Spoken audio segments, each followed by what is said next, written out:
देखो सनसेट भी हो रहा, कितना खूबसूरत है। हाँ सनसेट। ये कैमरा से मोबाइल वाला से ले लेता हूँ, वही देखने लायक है यहाँ का सनसेट। और ये सबसे पीसफुल जगह इसलिए है ना कि यहाँ पे ज़्यादा लोग आते नहीं हैं।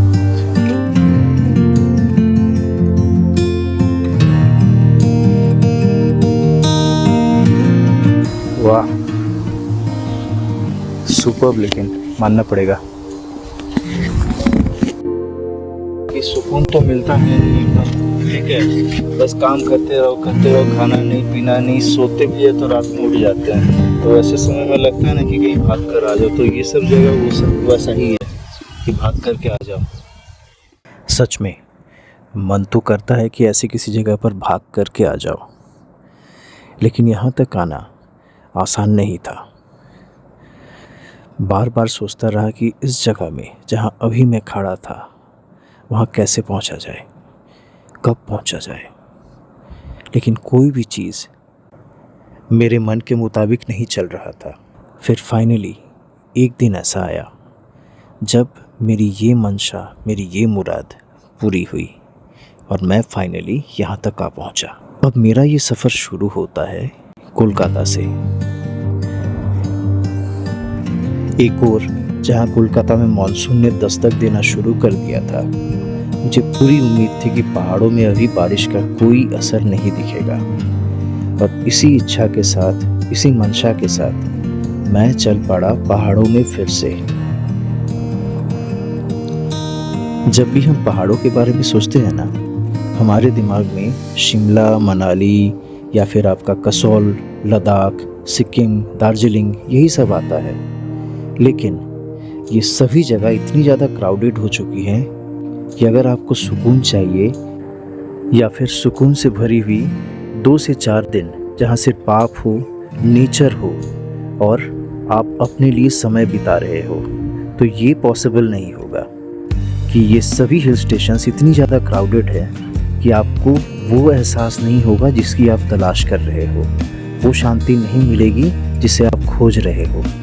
तो फिर मैंने डिसाइड किया कि मैं एक ऐसी जगह जाऊंगा जो फेमस तो है लेकिन बहुत ज़्यादा नहीं, जहाँ लोग आते तो हैं पर बहुत कम, और सुकून तो भाई भर भर के है वहाँ पर, और इतनी शांति जिसको मैं आपको आगे चल के दिखाऊंगा, आगे चल के उस शांति का एहसास कराऊंगा।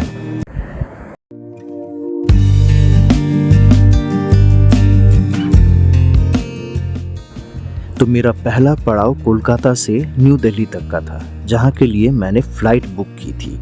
और फ़्लाइट पकड़ने के लिए मैं जा पहुँचा कोलकाता के नेताजी सुभाष चंद्र बोस इंटरनेशनल एयरपोर्ट में, यानी कि कोलकाता एयरपोर्ट में। और हल्की हल्की बारिश वो तो हो ही रही थी। करीब 2 से ढाई घंटे की ये फ़्लाइट मुझे दिल्ली ले जाने वाली थी और दिल्ली से ही शुरू होने वाला था मेरा असली सफ़र। तो आइए इस सफ़र की शुरुआत करते हैं। सो राइट नाउ मैं इन कोलकाता एयरपोर्ट, और यहाँ से मेरी दिल्ली की फ़्लाइट है इंडिगो की। तो बस फ़्लाइट 1 घंटे में आ जाएगी, then we going to New Delhi. और वहाँ से जो है फिर एक जगह जाना है मुझे, और वो कहाँ जाऊँगा ये तो आप मेरे साथ जुड़े रहेंगे तो ही आपको पता चलेगा।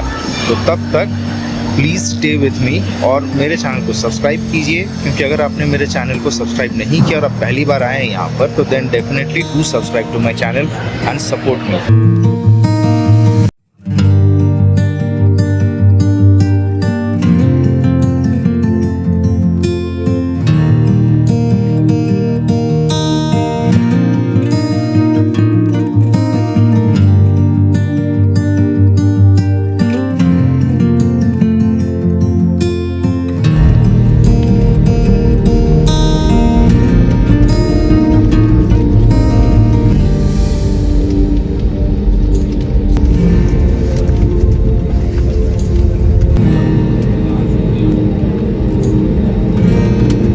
फाइनली मेरी फ़्लाइट टेक ऑफ होने वाली थी।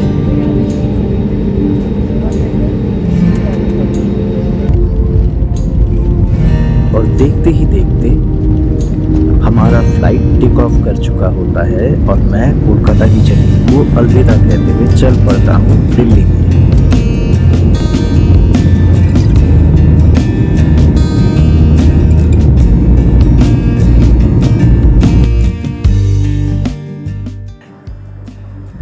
और फ्लाइट की खिड़की से मैं देख रहा होता हूँ काफ़ी सारे बादलों को। और सच मानो तो पहली बार इतने घने बादलों के बीच से मैं और मेरी फ़्लाइट यूँ उड़ती हुई जा रही थी। फ़्लाइट तो भाई कई बार उड़ा होगा, लेकिन मैं पहली बार इस चीज़ को एक्सपीरियंस कर रहा था। इतने सारे बादल और इतने घने। खैर जो भी हो, कैसे 2 घंटे बीत जाता है पता ही नहीं चलता। और देखते ही देखते नीचे जगमगाती हुई दिल्ली शहर, जो आप भी अभी देख रहे होंगे।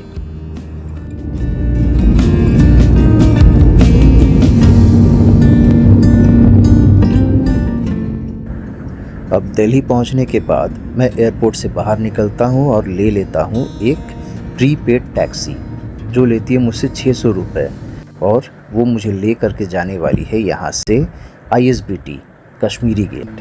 तो अब मैं चल पड़ता हूँ ISBT कश्मीरी गेट की तरफ, जहाँ से मेरी बस है रात के 10:30 बजे। और वो बस मुझे ले करके जाने वाली है न्यू दिल्ली से हल्द्वानी के लिए। अब हल्द्वानी का नाम जब आया तो आप शायद समझ ही गए होंगे, गेस कर चुके होंगे कि मैं जा रहा हूँ उत्तराखंड। लेकिन उत्तराखंड में कहाँ, ये तो भाई आपको मैं कुछ देर में बताऊंगा। तब तक इस पूरे वीडियो को देखिए। अब ISBT पहुँचने के बाद मुझे लग जाती है भूख, और रात को क्या खाया जाए ये सोचते हुए मैं जा पहुँचता हूँ बर्गर किंग। और यहाँ पर ऑर्डर करता हूँ अपने लिए एक कॉम्बो पैक, जिसमें मिलता है मुझे बर्गर, कुछ फ्रेंच फ्राइज और साथ में एक कोक। अब बस आने में थोड़ी सी तो देरी है, क्योंकि 10:30 बजने में काफ़ी समय बचा हुआ है। तो तब तक चलो भाई इस मील को एंजॉय किया जाए बर्गर किंग वाला, और उसके बाद यहाँ से चलेंगे सीधा अंदर ISBT। और ISBT के अंदर से मुझे बोर्ड करना है अपने बस में, जो कि है फ्लिक्स बस। और सच पूछो तो पहली बार मैं किसी फ्लिक्स बस के बस में सफ़र करने वाला हूँ। अब ये फ्लिक्स बस जो है वो एक जर्मन कंपनी की बस, जो आपको गारंटी देती है कि कम से कम किराए में आपको अच्छे से अच्छा सफ़र करवाया जाए। और सही मायने में फ्लिक्स बस के बसेस जो हैं वो काफ़ी अच्छे, नीट एंड क्लीन और कंफर्टेबल दिखते हैं। तो ये मेरा पहला एक्सपीरियंस होने वाला था फ्लिक्स बस के साथ। और ये बस मुझे हल्द्वानी तक ही ले जाएगी, क्योंकि मेरा बुकिंग हल्द्वानी तक ही था। तो आइए मेरा ये सफ़र अब शुरू करते हैं।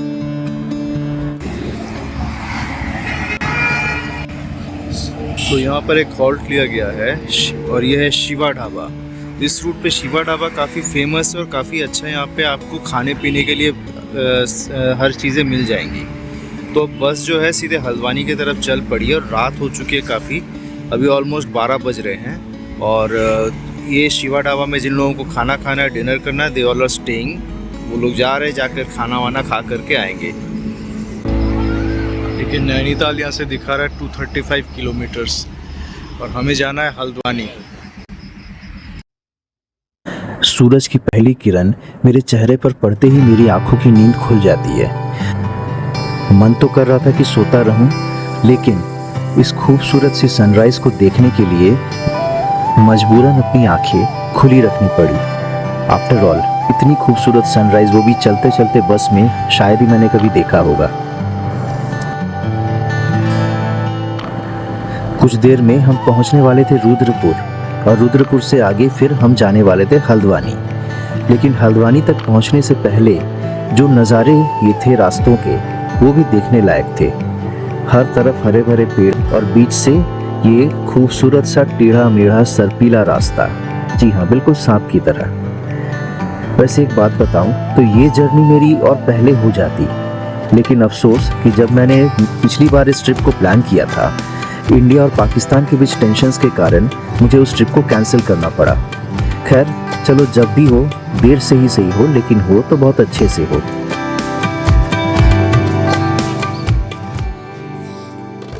और देखते ही देखते मैं जा पहुंचता हूं हल्द्वानी। और हल्द्वानी पहुंचने के तुरंत बाद मैं कॉल करता हूं अपने ड्राइवर को। हाँ, पहुंच गए, उतर गए हो होंडा शोरूम पे? हाँ ठीक है, मैं भी आ गया। कहाँ पे? यहीं पर ही, वहाँ पे 100-200 मीटर बस शोरूम के ठीक सामने है। हाँ जी, जहाँ पर बड़ा करेगी कौन कौन है सर आप? मैं तो आ गया यहीं पे। कहाँ हो? चौराहे पे हूँ मैं, चौराहे पे काले रंग का ऑल्टो जो है वो क्या? हाँ। हाँ देखो, आगे बढ़ो, आगे और आओ। व्हाइट कैप लगाए हो? हाँ हाँ हाँ देखो। अक्षय के आते ही मैं अपने सफ़र पर निकल पड़ता हूँ और सबसे पहले मेरा जो पड़ाव होने वाला था वो था नैनीताल।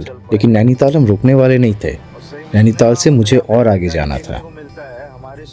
मैंने अक्षय से कहा था कि मुझे सबसे पहले किसी अच्छे से होटल में ले जाए जहाँ मैं नहाकर फ्रेश हो सकूँ, और उसके बाद वो मुझे ले करके जाए हनुमानगढ़ी जो है नीम करोली बाबा का आश्रम। तो वहाँ से हो करके फिर हम आगे की ओर बढ़ने वाले थे। तो ये क्रॉस करके उस समय गए थे। एक आर्मी कैंटोनमेंट भी आता होगा, आर्मी कैंटोनमेंट भी आता है ना सामने में। आर्मी हाँ हाँ, तो पीछे रह गया काठगोदाम में रह गए ना, आगे शायद और है नैनीताल वाले रूट पे। फॉरेस्ट वाले का है। अच्छा अच्छा, चलो ऐसे देखते देखते नज़ारे चलते हैं। और क्या, काठगोदाम से नैनीताल मोटा मोटी कितनी दूर हो जाती है? सर लगभग 45 किलोमीटर 45। और फिर नैनीताल से कैंची धाम हमको मुझे लगता है 20 किलोमीटर या 25 किलोमीटर 25 किलोमीटर। हाँ। यहाँ सबसे बड़ी बात है कि आज मौसम पूरा साफ है, सबसे प्लस पॉइंट है यहाँ का आज। तो अभी तक तो मेरी ये जर्नी काफ़ी अच्छी रही। उम्मीद करता हूँ कि आगे भी ये जर्नी मेरी खूबसूरत रहेगी, और जिस सुकून की तलाश में मैं अपने घर से इतनी दूर आया हूँ, वो सुकून, वो शांति मुझे मिले। कुछ ही देर में हम पहाड़ों में थे और मंजर पूरी तरह बदल चुका था। दोनों तरफ हरे भरे पाइन के ट्रीज हमारा स्वागत कर रहे थे, और थोड़ी ही दूर चलने पर अक्षय मुझे लेकर आता है एक होटल में, जहाँ पर मुझे फ्रेश होना था, नहाना था। और वहाँ बालकनी का दरवाज़ा खोलते ही जो नज़ारा मैं देखता हूँ उसके बारे में मैं क्या कहूँ। चलिए आपको भी दिखाता हूँ, और यहीं से आपका स्वागत करता हूँ मेरे इस नए सीरीज़ के नए ब्लॉग में।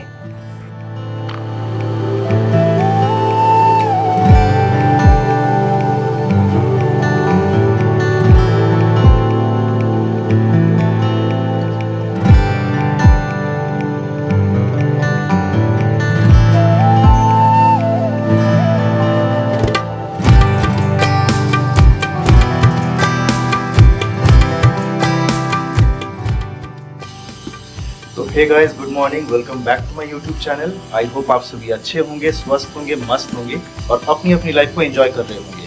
तो अभी मैं हल्द्वानी से थोड़ा ऊपर चल कर आया हूँ। ये एक स्पॉट मिला है जहाँ पर एक होटल है। उस होटल पे जस्ट हम लोग फ्रेश होने के लिए रुके हुए हैं। एक्चुअली हम लोग नहीं, मैं फ्रेश होने के लिए रुका हुआ हूँ। यहाँ पर मैं नहाया अभी, और उसके बाद यहाँ के व्यूज़ देखिए कितने अच्छे हैं, कितने खूबसूरत व्यूज़ है यहाँ के। दूर दूर ये हरियाली और ये पहाड़ देखिए, पूरे जंगल है। और यहाँ नीचे में कुछ गांव भी है। यहाँ पे छोटे छोटे घर बने हुए हैं, यहाँ पे खेती बाड़ी भी होती है। तो काफ़ी खूबसूरत सा जगह है ये। तो अगर आप हल्द्वानी से नैनीताल की ओर जा रहे हो या भवाली की ओर जा रहे हो तो रास्ते में आपको ये होटल मिलेगा। बाहर से मैं दिखाता हूँ आपको होटल, और उसका नाम भी बता दूंगा। और साथ ही साथ ये भी है कि अगर आप नैनीताल के भीड़ भाड़ से थोड़ा अलग हट करके रहना चाहो तो इस जगह पे आप आकर स्टे कर सकते हो। यहाँ पे आपको फूड ऑप्शंस भी है, रूम भी मिल जाएगा। तो रूम जो है जस्ट मैंने for the purpose of getting fresh ही इसको यूज़ किया, बस नहाने के लिए। लेकिन रूम देखो काफ़ी स्पेशियस है, काफ़ी बड़ा है, डबल बेड दिया हुआ है, यहाँ पे कबर्ड है, टीवी भी है। ये तो मेरा बैग पड़ा हुआ है, यहाँ पे लगेज है। तो यहाँ पे 2 चार्जिंग पॉइंट्स भी है और वॉशरूम भी काफ़ी साफ़ सुथरा है। तो यहाँ आके आप स्टे कर सकते हो। तो अब आगे चलते हैं। अब हम जहाँ जाने वाले, जिस पर्पज से मेरा यहाँ आना हुआ है, आइए अब वहाँ चलते हैं और फिर आगे के व्यूज़ आपको दिखाएंगे। और हाँ, इस होटल के बारे में आपको नीचे चल के बताऊँगा, और अपने ड्राइवर उससे भी मैं मिलवाऊँगा आपको, अक्षय। तो अक्षय से भी मिलवाता हूँ आपको, चलिए। ये हिलव्यू होटल और रेस्टोरेंट, इसी का था वो रूम जिसमें मैं रुका हुआ था। तो ये देख लीजिए आप, ये नैनीताल भवाली वाले रोड पे पड़ती है।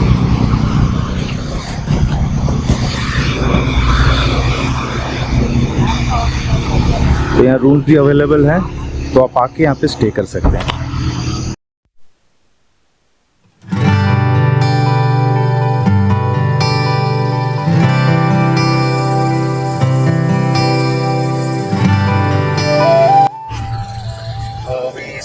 लोग हनुमानगढ़ी चलेंगे ना। हनुमानगढ़ी तो उसके बारे में पता है कि नहीं कि करौली बाबा आपका वहाँ जो है कैंची धाम, वहाँ और हनुमानगढ़ी दोनों जगह एक साथ मौजूद रहते थे और लोग मतलब ये हो जाते थे, आश्चर्यचकित हो जाते थे कि एक ही आदमी एक ही समय पे दो जगह कैसे हो सकता है। ये किस्सा पता है? ये तो किस्सा सर ये बताया कि बाबा जी के 4 धाम है, एक हनुमानगढ़ी हो गया, एक कैंची धाम हो गया, हाँ, एक काकड़ी घाट हो गया। काकड़ी घाट भी इसी रास्ते पड़ेगा ना, अल्मोड़ा वाले रास्ते में। अगर होगा तो वापस आते समय काकड़ी घाट बोलेंगे एक बार, वो भी काफी खूबसूरत जगह है। वैसे यहाँ जैसे नैनीताल के पास पहुँच रहे हैं ना, तो ठंडक जो है बढ़ती चली जा रही है। उधर पूरा लैंडस्लाइड हो रखा है क्या? उस साइड उस पहाड़ पे लग रहा है। लैंडस्लाइड तो होते रहता है। हाँ, ये कुछ ज्यादा ही हुआ है, अच्छा खासा हुआ है। तो यही है अक्षय और इसके साथ ही मैं भी घूमने वाला हूँ पूरा 3 दिन मेरे साथ रहिए। तो अगर नैनीताल, कैंची धाम, अल्मोड़ा इन जगहों पर आपको भी जाना है तो अक्षय का नंबर दे दूंगा आपको, आप अक्षय के साथ कॉन्टैक्ट कीजिए, वो आपको घुमा देगा। तो बाकी लोगों को अगर मेरे रेफरेंस से आए तो उनको भी अच्छा से घुमाना भाई। बिल्कुल सर, बिल्कुल ना। तो अक्षय से आप भी जुड़िएगा अगर आप उत्तराखंड में नैनीताल साइड, कुमाऊं साइड आना चाहते हैं तो। सर ये सौरभ जोशी इधर ही आता है। अच्छा, तो ये है सौरभ जोशी का मैगी खाने वाला पॉइंट। मेरी बेटी रहती तो काफी खुश होती, तो काफी देखती है, मतलब उसके हर व्लॉग्स देखती है वो। उसने तो मतलब बोल के रखा मुझे कि भाई अगर सौरभ जोशी मिल जाए तो उससे एटलीस्ट एक बार भेंट करके आने। तो बोला मैंने उसे कि भाई जब तुम आओगी मेरे साथ तभी तुमको ले जाएंगे वहाँ, अदरवाइज मेरे लिए पॉसिबल नहीं कि मैं सौरभ जोशी से मिलने जाऊँ अलग से। तो अभी एक जगह रुके, यहाँ पे पहाड़ी राजमा और तरह तरह के दाल वगैरह मिलते हैं यहाँ पर। देखिए अलग अलग वैरायटी के राजमा है जो पूरी तरह से ऑर्गेनिक है और खेत से ये ले आते हैं यहाँ पर सेल करने के लिए। यहाँ पर इसके अलावा आपको ये बाजरे का आटा, अलसी, मक्के का आटा ये सब भी मिलेगा जो खास इनके यहाँ पे पिसी हुई है। नैनीताल हाईवे में ही आपको मिल जाएगी। यहाँ सूखा मिर्चा, अलसी तक है और ये देखिए सफ़ेद राजमा जो देखने नहीं मिलता कहीं पर भी। इसके अलावा वहाँ पे कुछ पहाड़ी फ्रूट्स भी हैं, आप चाहे तो वो ले सकते हैं। बुरांश का जूस भी मुझे दिख रहा है यहाँ पे।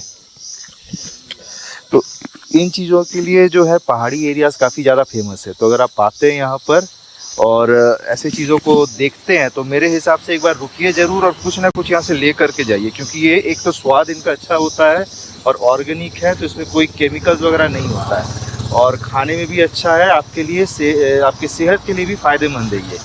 तो मैं देखता हूँ यहाँ से क्या ले सकता हूँ। ये प्लम है, फिर इसको हम लोग एप्रिकॉट बोलते हैं, खुमानी एप्रिकॉट जिसको खुमानी कहा जाता है। यहाँ पे वो बड़ा वाला आलू बुखारा है क्या? आड़ू है। अच्छा, और आम भी है यहाँ के, प्लस यहाँ अखरोट भी देखने को मिल जाएंगे आपको। ये छोटी वाली शीशी में क्या है ये सारा? जो पीसी हुई नून बोलते हैं वही चीज़ है ये? अच्छा अच्छा, कैसे आती है ये? 100 रुपीज पर पीस रहता है। अच्छा, तो यहाँ पे सारा चीज़ जो यहाँ का ऑर्गेनिक है, तो इन चीज़ों को लेने के लिए एक बार रोड साइड आपको ऐसे काफ़ी सारे दुकानें मिलेंगी। तो यहाँ पर जहाँ भी आपको ऐसे स्टॉल्स दिखते हैं, ऐसे शॉप्स दिखते हैं, एक बार रुकिए, रुक करके एक बार वहाँ पे देखिए क्या क्या मिलता है, अपने पसंद की चीज़ें ले करके जाइए।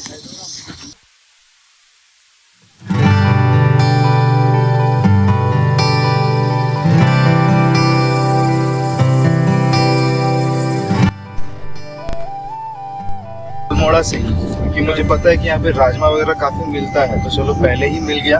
हाँ, लेकिन इन्होंने रेट जो है वो काफ़ी ज़्यादा लिया मेरे हिसाब से, थोड़ा और कम ले सकते थे, क्योंकि ऋषिकेश के वहाँ से अगर लेते हैं ना, ऋषिकेश के ऊपर भी बैठते वो काफ़ी सस्ते में बेचते हैं वहाँ पे लोग, गाँव के ही लोग होते हैं। तो खैर जो भी है, चलो एक बार इनको भी देखा जाए, चेक करके कैसा है, घर जाएंगे। और अब हम यहाँ से आगे चलते हैं टुवर्ड्स हनुमानगढ़ी, वो भी खूबसूरत नज़ारों का लुत्फ़ उठाते हुए। हनुमानगढ़ी मौजूद है 6400 फीट की ऊंचाई पर और नैनीताल से ये काफ़ी करीब पड़ता है। तो जो लोग नैनीताल घूमने आते हैं वो हनुमानगढ़ी ज़रूर घूमने के लिए आते हैं। वैसे हनुमानगढ़ी फेमस है नीम करोली बाबा के आश्रम के नाम से भी, क्योंकि बाबा यहाँ भी आते थे कैंची धाम की तरह। इस जगह की वाइब्स इतनी ज़्यादा पॉजिटिव है और यहाँ इतनी ज़्यादा शांति है कि आपको मेडिटेशन के लिए ये जगह सबसे बेस्ट महसूस होगी। और यही कारण था कि बाबा यहाँ आते थे ध्यान करने के लिए। तो आइए अब चलते हैं हनुमानगढ़ी की ओर।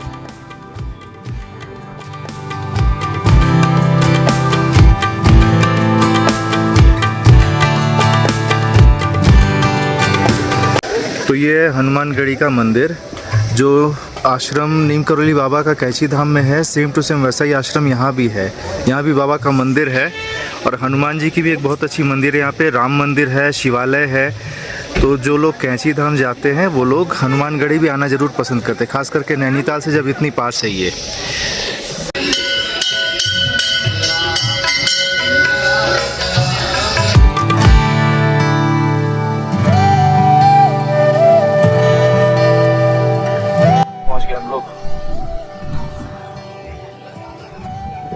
ट्रैफिक ही बता रही है नैनीताल के कितने पास है।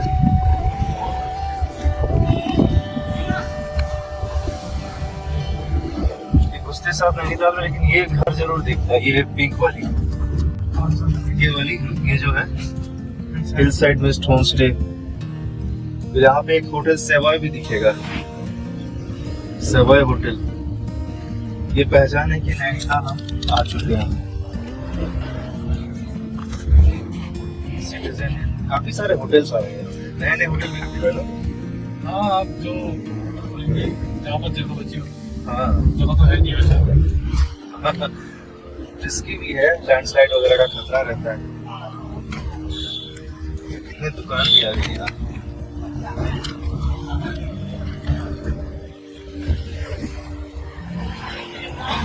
ये सारी बस है ना,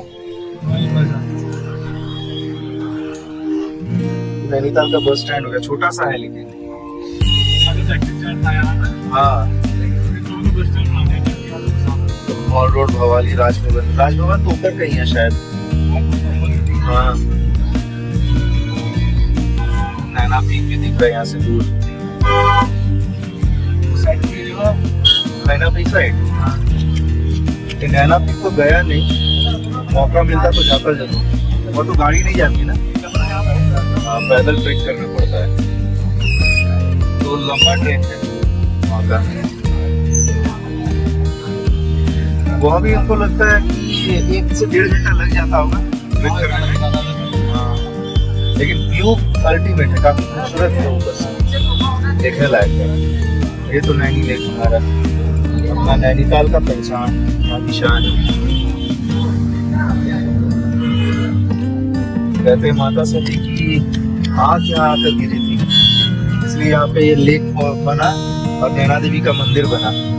शक्तिपीठ में से एक है ना, 51 शक्तिपीठों में से एक है। देखो भाई, जय हो नैना देवी माँ के। मौका मिलेगा तो आएंगे उस समय, लौटते में, वापसी में अगर हो सके तो आएंगे। ये आई लव नैनीताल वाला बोर्ड हटा दिया ना, तो फोटोग्राफी वीडियोग्राफी सब कर रहे था। गाड़ी लगाने का तो यहाँ नहीं है, आगे है। हाँ,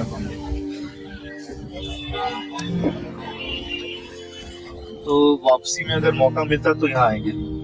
मिलेगा चांस आने का? हाँ, अगर किस्मत रहा तो आएंगे, क्योंकि अभी बहुत लेट हो जा रही है यहाँ पे।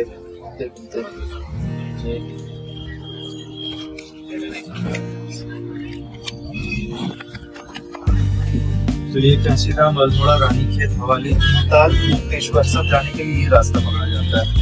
ये है मॉल रोड। तो नैनीताल पे तो ऑलरेडी हम ब्लॉग बना चुके हैं पहले। एक खूबसूरत शहर है भाई नैनीताल भी। तो नैनीताल में ऐसे ही काफी भीड़ है, तो इतनी भीड़ भाड़ वाली जगह से अच्छा है कि ऐसी कोई जगह जाया जाए जहाँ पे कुछ सुकून मिलता है, थोड़ा शांति मिलता है। वैसे आगे चलते हैं कैंची धाम की ओर और वहां से फिर अल्मोड़ा। तो कैंची धाम, अल्मोड़ा सब कुछ आया हुआ हूँ मैं पहले भी। आप मेरे ब्लॉग्स अगर देखते हैं रेगुलरली तो आप जानेंगे भी। तो तो इस बार कैंची धाम के उस वाइब्स को फील करने की कोशिश करता हूँ और कसार देवी चलेंगे, जहाँ मैंने सोचा है कि 2 दिन स्टे करके देखते हैं क्या ऐसी क्या बात है वहाँ पे, ऐसी क्या खासियत उस जगह की। पूरे दुनिया में 3 ऐसी जगह हैं, तो वो चल के आपको बताऊंगा। उसमें से एक कसार देवी भी है जो मेडिटेट करने के लिए सबसे बेस्ट माना जाता है। तो चलते हैं आगे। और देखिए रोड कितना खूबसूरत है यहाँ, बिल्कुल मक्खन। और ये देखो पूरा नैनीताल का, ये सारे जो घर है लग रहे हैं कि ब्रिटिश टाइम के बने हुए घर जैसे होते थे वैसे ही है, लेकिन ये शायद स्नोफॉल के लिए बनाया गया ना। वैसे बर्फ पड़े तो ऊपर जमा नहीं रहे, वो गिर जाए नीचे से स्लाइड करके। कसार देवी शाम में आज चलते हैं सनसेट देखने वहाँ पे, ठीक है। सूर्यास्त वहाँ का बहुत फेमस है, बहुत खूबसूरत है। और इसके अलावा फिर जाके रेस्ट करेंगे रूम में। कल सुबह चलेंगे हम लोग जागेश्वर धाम, ठीक है। उधर का दंडेश्वर महादेव है, वृद्ध जागेश्वर है, चिता, ये सब घूम लेंगे उधर। और शाम में चलेंगे अल्मोड़ा, ठीक है। अल्मोड़ा टाउन का जो वो पता है ना, लाला बाजार वगैरह जो है, देखियो तो लाला बाजार ये सब जाएंगे, बहुत फेमस जगह वो। स्वामी जी आए हुए थे, स्वामी विवेकानंद वहाँ आए हुए थे, वहाँ ठहरे थे 1890 में, और तभी कसार देवी भी आए थे वो। अच्छा। तो जितने बड़े बड़े दिग्गज है वो लोग सब कसार देवी आकर के रुके, ठहरे, ठीक है। मतलब तब किया उन्होंने, मेडिटेशन की, ठीक है। बहुत सारे लोग आए, उसकी कहानी बताऊंगा तुम्हें आगे चल के। कसार देवी का एक अलग कहानी है, ठीक है। और कुछ साइंटिफिक भी है उस जगह का। नासा जान ही रहोगे, है ना। तो नासा आया था यहाँ रिसर्च के लिए, क्या ऐसा रीज़न है। तो बहुत कुछ वहाँ पे खोजा, बहुत कुछ वहाँ पे पाया नासा भी। तो यहाँ से सीधे चलते हैं। चलो पहले सबसे पहले तो बाबा के धाम। नैनीताल से थोड़ा आगे चल के हमें काफ़ी ज़्यादा भूख लगी हुई रहती है, तो हम रुकते हैं एक फूड वैन में, जो हमें दिख जाती है एक स्पॉट पर, जो कि था एक व्यू पॉइंट भी। और यहाँ पर मैं ऑर्डर करता हूँ मेरे और अक्षय के लिए आलू के पराठे। अब पहाड़ों में आओ तो मैगी तो जरूर बनता है, लेकिन आलू के पराठे भी कुछ खास ही रहते हैं यहाँ पर खाना। तो अब करते हैं हम लोग यहाँ का टेस्टी और हेल्दी ब्रेकफास्ट, आलू के पराठे।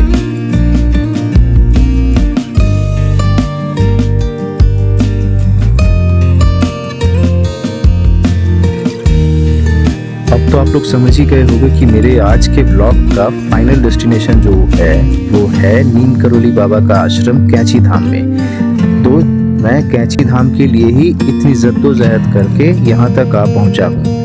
काफ़ी मुश्किलों के बाद मुझे ये मौका मिला है कि मैं बाबा के दर्शन कर सकूँ उनके आश्रम में जा कर के। ये पूरा रोड में जाम लगा हुआ है कैंची धाम जाने के लिए। सभी गाड़ियाँ जो है ये भवाली से हो करके कैंची धाम जा रही है, और हमारी भी गाड़ी लगी हुई है इसी लाइन में। अभी देखते हैं कैंची धाम कितने देर में पहुंचते हैं। जिस हिसाब से जाम है उस हिसाब से तो लग रहा है 1 घंटा लग ही जाएगा हमें। लेकिन कैंची धाम पहुंचने के पहले देखिए कितनी लंबी जाम लगी हुई है। आज लोग दूर दूर से यहाँ आए हैं, ऐसे छुट्टियों का सीज़न है तो लोग तो आते ही हैं। और जाम भी आप देख लीजिए कितनी गाड़ियाँ हैं। और थोड़ी दूर चलने के बाद ही पहाड़ों की इतनी ऊंचाई से मुझे पहली बार दिखती है कैंची धाम का आश्रम। वो देखिए नीचे। अब कैंची धाम में मेरा एक्सपीरियंस कैसा था और कैंची धाम से आगे मैं किस ओर जाने वाला था, अब इन सवालों के जवाब तो आपको मिलेगा मेरे अगले ब्लॉग में। तो मेरे साथ और मेरे चैनल के साथ जुड़े रहिए। और हाँ, अगर आप भी मेरे तरह ऐसे ही बजट ट्रिप्स करना चाहते हैं तो मुझे मैसेज कीजिए कमेंट सेक्शन में जा कर के, और मेरा मेल आईडी भी मैं दे रहा हूँ। आप वहाँ जा कर के मुझे डायरेक्टली मेल कर सकते हैं। आपको जिस जगह भी जाना हो वहाँ की प्रॉपर आइटिनरी विथ कॉस्ट मैं आपको शेयर करूँगा। तो मेरे इस चैनल को सब्सक्राइब कीजिए और आने वाले वीडियोस के बारे में जानने के लिए बेल आइकन भी दबाइए ताकि आपको नोटिफिकेशंस मिलता रहे। तब तक सी यू अगेन।